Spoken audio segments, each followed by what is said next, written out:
우리 오늘 함께 은혜를 나누실 하나님의 말씀은 고린도전서 8장 1절에서 13절까지 말씀입니다. 제가 봉독할 때 우리 함께 눈으로 따라서 읽어주시면 좋겠습니다.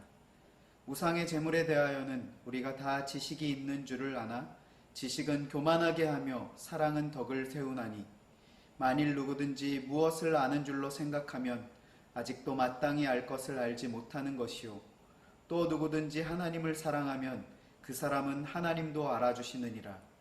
그러므로 우상의 제물을 먹는 일에 대하여는 우리가 우상은 세상에 아무것도 아니며 또한 하나님은 한 분밖에 없는 줄 아노라.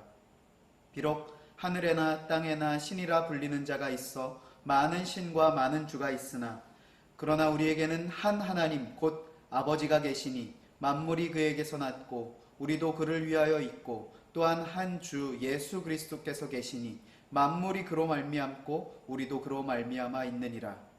그러나 이 지식은 모든 사람에게 있는 것은 아니므로 어떤 이들은 지금까지 우상에 대한 습관이 있어 우상의 제물로 알고 먹는 고로 그들의 양심이 약하여지고 더러워지느니라.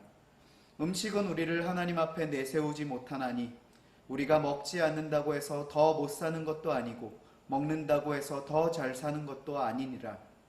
그런즉 너희의 자유가 믿음이 약한 자들에게 걸려 넘어지게 하는 것이 되지 않도록 조심하라. 지식 있는 내가 우상의 집에 앉아 먹는 것을 누구든지 보면 그 믿음이 약한 자들의 양심이 담력을 얻어 우상의 제물을 먹게 되지 않겠느냐. 그러면 내 지식으로 그 믿음이 약한 자가 멸망하나니 그는 그리스도께서 위하여 죽으신 형제라. 이같이 너희가 형제에게 죄를 지어 그 약한 양심을 상하게 하는 것이 곧 그리스도에게 죄를 짓는 것이니라. 그러므로 만일 음식이 내 형제를 실족하게 한다면 나는 영원히 고기를 먹지 아니하여 내 형제를 실족하지 않게 하리라. 아멘. 모두 건강히 잘 지내고 계신가요? 반갑습니다. 이민우 목사입니다.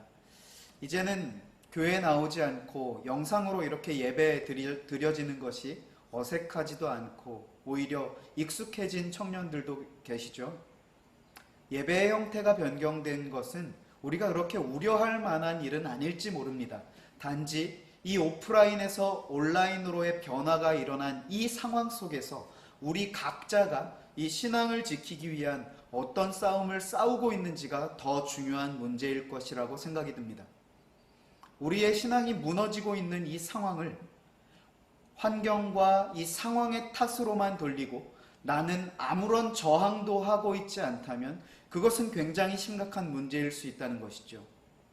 이럴 때일수록 더욱 말씀 앞으로 나아가서 은혜의 자리로 인도함을 받을 수 있는 우리의 이 시간들이 되어지길 바랍니다. 오늘 우리가 함께 나눌 이 본문 말씀은 고린도 교회 안에 있던 또 다른 문제에 관한 내용을 통해 오늘날 우리의 신앙을 점검하게 해주는 아주 중요한 메시지입니다. 함께 본문을 살피시면서 1차적으로 고린도 교회에 있었던 문제들을 살피시고 또한 그 말씀을 통해 오늘 나에게 주시는 그 하나님의 음성을 듣는 시간 되시길 소원합니다. 오늘 본문에서 이슈화하는 주제는 고린도 지역에 있었던 그 특성과 더불어서 생겼던 문제인데요. 고린도 지역이 다문화 지역이다 보니 자연스레 수많은 신들이 존재했었고 우상 숭배 역시도 넘쳤었던 도시였습니다. 그로 인해서 이 고린도 지역에서는 많은 제사들이 드려졌고 그 제사로부터 그 제사에 쓰였던 많은 음식들이 시중에 나오게 되었습니다. 그래서 제사에서 먹고 남은 쓰다 남은 이 음식들은 시장으로 나와 비교적 싼 값에 팔리게 되었어요. 고린도 지역의 사람들이 시장에서 비싸게 식재료를 구입해서 요리를 하기보다 제사에서 쓰였던 그 음식들을 사서 먹는 것이 훨씬 더 효율적이라고 생각을 했습니다. 그런데 문제는 교회 안에서 제사 음식을 먹는 문제가 논란의 화두에 오르게 된 것이죠. 이방 우상을 숭배하던 제사에 쓰였던 음식을 먹는 것은 하나님을 믿는 자로서 도무지 용납할 수 없는 일이다 라고 하는 주장하는 무리가 있었고, 음식은 음식일 뿐 거기에 너무 큰 의미를 담지 말자, 싸게 음식을 사서 먹고 또한 남은 돈으로 선교를 하고 전도하는 데 쓰인다면 그게 하나님께 더 영광을 올려드릴 수 있는 일이 아니냐 주장하는 무리가 있었던 것이죠. 자, 여러분 같으면 어디에 손을 들어주시겠습니까? 그런데 바울은 어디에 손을 들어줬는지 아십니까? 바울의 표면적이고 개인적인 입장은 음식은 음식일 뿐 거기에 큰 의미를 담지 않아도 된다라고 하는 입장이었습니다. 물론 그게 바울의 입장의 전부는 아닙니다. 바울은 하지만 내가 여기에 손을 들어주지만 하지만 믿음이 약한 자가 내가 이 제사의 음식을 먹는 것을 보고 심각한 시험에 빠지게 되거나 자신을 방종하게 된다면, 그렇다고 한다면 바울 자신은 영원히 제사 음식을 먹지 않을 것이다 라고 밝히고 있다는 것이죠. 이렇게 밝힌 데에는 좀 더 깊은 의미와 의도가 담겨 있는데요. 그것은 바로 오늘 설교의 제목이기도 하면서 핵심 메시지입니다. 바로 지식보다 사랑이 더 중요하기 때문입니다. 무슨 말씀인가 하면요, 지식적으로 무엇이 옳고 그름을 판단할 때 그것이 어떤 율법의 칼날과 같이 작용해서 상대편을 지체를 찌르고 상처를 입히게 된다면 그것은 아무 소용없는 가짜라는 것이죠. 그래서 이렇게도 표현할 수 있겠습니다. 율법보다 앞서는 것이 사랑이다. 율법적인 잣대로 상대방을 판단하고 정죄하기보다 상대방을 사랑하는 마음이 우선되어야 하고 그것이 진짜라는 사실이죠. 우리 이런 경우들을 교회 안에서도 너무 쉽게 발견할 수 있지 않으십니까? 오늘 우상의 제물을 먹는 문제, 그러니까 먹는 문제였으니까 비슷한 경우로 한번 예를 들어보겠습니다. 술을 마시는 문제, 이거 우리 청년들에게 또 굉장히 밀접한 실제적인 문제가 되겠죠. 자, 성도가 술을 마셔도 됩니까? 안 됩니까? 자, 이렇게 따지고 들자면 또 어디에서는 애초에 먹어도 되는 음식과 먹어도 안 되는 음식이 있는데 모든 것을 동등한 출발점에서 시작해서는 안 된다, 뭐 이렇게 주장하는 분들도 분명히 계실 거예요. 자, 그런 분들 죄송하지만 아직 오늘 본문이 말씀하고자 하는 바 메시지를 이해하시지 못하셨다라는 것입니다. 애초에 우상의 제물은 먹어도 되는 음식입니까? 먹으면 안 되는 음식입니까? 물론 음식뿐만 아니라 어떠한 행동들에 있어서도 백해무익한 것들이 분명히 있습니다. 그런데 오늘 본문의 메시지는 그것들에 대한 시시비비를 가리자는 게 아니죠. 먹을 수도 있고 안 먹을 수도 있습니다.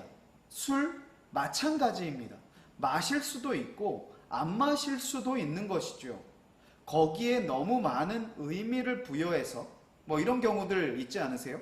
한 잔은 마셔도 안 취하니까 한 잔은 괜찮다, 뭐 이런 얘기, 우리 여기서는 그런 얘기 하지 말자고요. 술 어떻습니까? 우리 청년들 이제 학교에서나 또 직장에서 실제적인 이러한 상황들에 우리가 처하게 되지 않으세요? 어떨까요? 어떤 생각을 갖고 계십니까? 술이요? 마실 수 있습니다. 하지만 바울의 입장이 뭐냐면 그것으로 인해서 믿음이 연약한 자들이 내가 술 마시는 것을 보고 시험에 들거나 그 이후의 삶을 방탕하게 사는 자리로 나아가게 된다면 나는 영원히 술을 안 마시겠다 하는 것이 바울의 입장이고 이게 성경적인 가치관이다라는 것입니다. 저는 술을 마셔도 됩니다 라고 이것을 장려하고자 말씀을 드리는 것이 아니에요. 믿는 자로서 믿음이 연약한 자들에 대한 배려와 나아가서 사랑의 마음이 있는가를 돌아보는 것이 더 우선순위다라는 것을 말씀을 드리는 것입니다. 조금 다른 예를 더 들어볼까요? 요즘 우리 코로나로 인해 모이는 예배가 금지되었습니다. 이 상황을 한번 예로 들어봅시다. 교회에 있어서 이 교회라고 하는 이 공동체의 특징에 있어서 본질은 모이는 것입니다.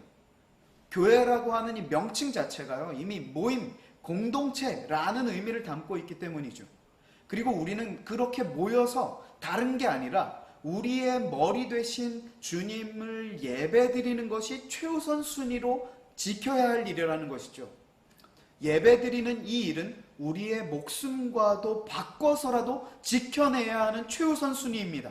하지만 이런 특수한 질병, 이 전염병으로 인한 이렇게 모이지 못하는 상황이 생긴 이 시점에서도 동일한 잣대를 가지고 동일한 자세를 취해서 모여서 만약에 이웃과 주변에 피해를 끼치게 된다면 이것은 우리가 한번 심각하게 생각해 봐야 할 문제라는 것이죠.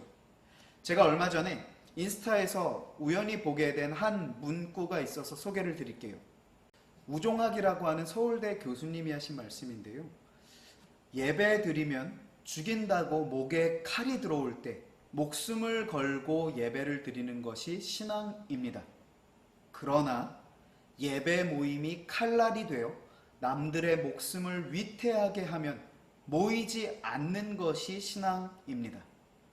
저는 며칠 전에 이 내용을요 그냥 이렇게 올려보다가 그냥 스쳐 지나갔던 내용이었는데 오늘 설교를 준비하면서 이 고린도전서의 이 메시지를 묵상하고 보는데 이 내용이 갑자기 생각나서요 다시 한참을 내려가서 찾아보게 되었어요.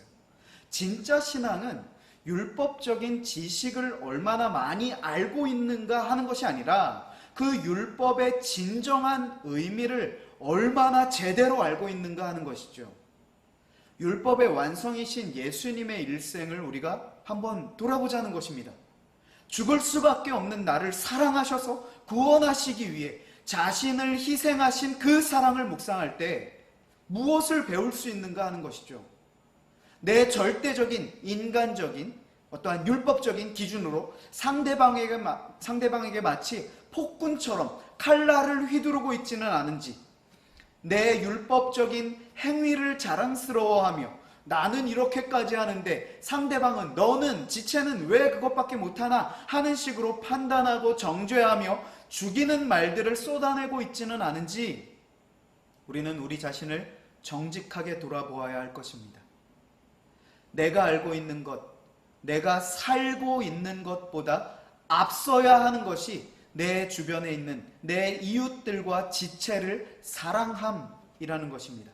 왜냐하면 오늘 말씀에도 있지만 주님께서 나를 사랑하셨듯이 내 옆에 있는 그 지체를 사랑하셔서 그 지체를 위해서 목숨을 버리셨다라는 사실, 우리 이것을 잊지 마시기 바랍니다. 지금 내가 말로써 상처 입히고 생각으로서 살인하고 내 율법적인 기준으로 판단하고 정죄한 그 지체를 위해서 우리 주님께서 십자가 희생을 치르셨다라는 사실이죠.